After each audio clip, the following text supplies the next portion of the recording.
Tout à l'heure, il y a un an, on le disait tout à l'heure, la semaine était marquée par cette condamnation de Maurice Papon en 10 ans de prison. Évidemment, c'était le jeudi 2 avril 98. Il ne faut pas faire la liaison. 2 avril à 9h12, après 24 heures de délibéré.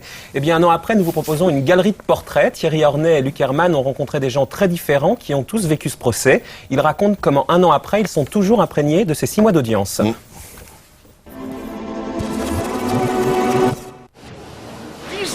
La nuit a été longue, 19 heures de délibéré pour un verdict historique mais nuancé, 10 ans de réclusion criminelle. Ce jeudi 2 avril 98, Maurice Papon est reconnu coupable de complicité de crimes contre l'humanité. Le verdict ne satisfait presque personne. Pour les défenseurs de Papon, c'est une défaite amère. Pour les victimes, c'est une demi-victoire.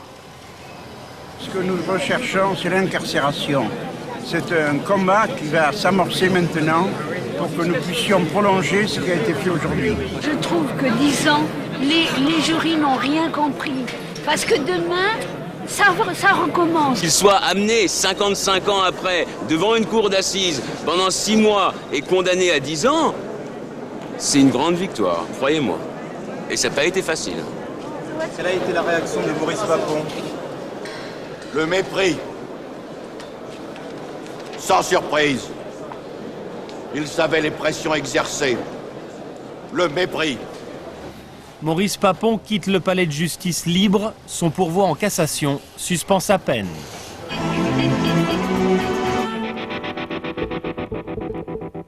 Au fur et à mesure, je vois que ce procès n'a pas été vain, que ça a servi, qu'on s'est battu quand même pour quelque chose. Mais moi, je ne vois pas de satisfaction et je ne vois pas mon deuil encore fait. J'espère bien qu'il ne mourra pas avant d'être au moins rentré en prison. Même pas longtemps, mais ça me ferait tant plaisir. Parce que c'est la seule chose qui l'a touché dans ce procès. Il a été insolent, arrogant envers nous. Il ne faisait même pas attention aux témoignages des parties civiles alors que certains jurés pleuraient. Je veux dire que c'était quelque chose de très très très dur pour nous. Vraiment, je tiendrai absolument à ce qu'il rentre au moins même un mois en prison. Alors là, j'aimerais bien. Je crois que j'irai le voir si ça m'est permis.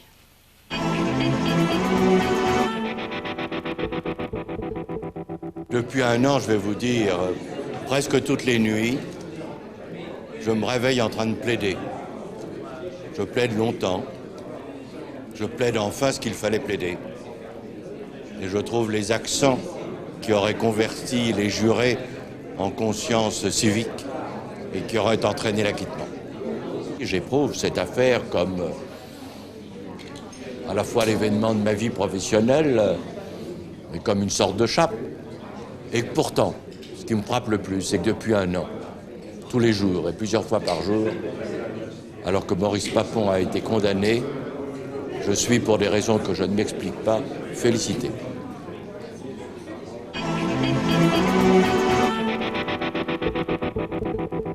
On était tous épuisés. Je veux dire, les avocats, les magistrats, les jurés, les parties civiles, les journalistes. Moi, j'ai des journalistes qui m'ont téléphoné après, ils avaient le blues. Ils ne savaient plus où ils en étaient après avoir vécu 6 mois dans cette tourmente. Donc, je veux dire, personne n'en sortait effectivement indemne, parce que c'était quelque chose qui était très... qui nous avait tous profondément secoués. Mais en même temps, moi, je peux vous dire que s'il y a une chose qui m'a fait un bien énorme, c'est de retrouver immédiatement mon cabinet et de refaire les actes quotidiens de ma profession qui me manquaient terriblement, parce que depuis un an, je ne pouvais plus.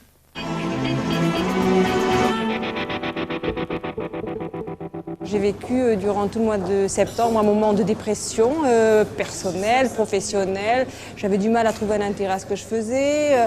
J'étais un peu lasse et j'avoue très simplement penser changer de métier, quitter le journalisme, faire autre chose, parce que je voyais plus ce que je pouvais faire d'aussi intéressant, d'aussi passionnant. En fait, j'étais persuadée que je ne pourrais plus me passionner ou me motiver pour autre chose. Et puis le mois de septembre est passé, le mois d'octobre est arrivé, d'autres dossiers sont arrivés, j'ai retrouvé un certain rythme. Bon, je dois pouvoir dire maintenant que ça va beaucoup mieux.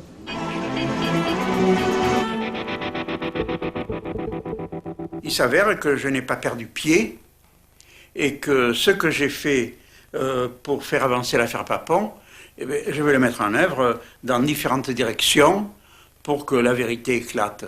Aider Papon à tous les niveaux, On en trouve même dans les milieux de la résistance, car combien il y a eu de gens qui ont mis de fer au feu et qui se sont reconvertis au bon moment. C'était une stratégie qui a été adoptée par les hauts fonctionnaires, mais les gens dans le privé l'ont fait aussi.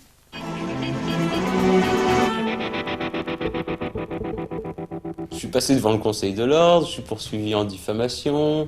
Le sujet de concours du barreau des Hauts-de-Seine, ça a été toutes les causes. Si toutes les causes sont défendables, défendriez-vous Arnaud Klarsfeld? Non, je crois pas que ça m'ait apporté grand-chose, sauf, enfin, si, une satisfaction personnelle, c'est-à-dire d'avoir fait ce que j'avais à faire et d'avoir, bon, je crois, bien mérité là-bas, quoi, en me battant. Mais sinon, financièrement ou pour la carrière, nada.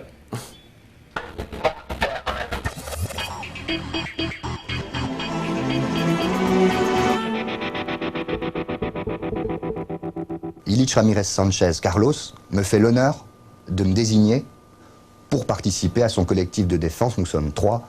Il est impossible d'être seul dans des dossiers pareils. Dans le cas de Maurice Papon comme dans celui de Carlos, je me trouve face à une personne seule, face à l'univers entier. Dans les deux cas, l'un et l'autre sont victimes d'un acharnement, d'abord médiatique, puis judiciaire, ou médiatique et judiciaire. Et dans les deux cas, ces personnes n'ont à leur côté qu'une ou deux personnes, ce sont des avocats, un ou des avocats. Et avec Papon, vous gardez toujours les mêmes relations? Ah bien sûr, j'ai toujours les mêmes relations avec lui, peut-être même plus fortes encore. Ce qui était vrai il y a 1 an pendant le procès reste vrai aujourd'hui, et plus encore, je le répète. Parce que maintenant le procès est terminé, la condamnation a eu lieu, il se retrouve, en attendant l'issue du pourvoi en cassation, Maurice Papon se retrouve à devoir supporter seul le poids de l'histoire. C'est pas une position facile. Donc je suis à ses côtés comme je l'étais il y a 1 an, et je serai à ses côtés jusqu'à la fin de sa vie.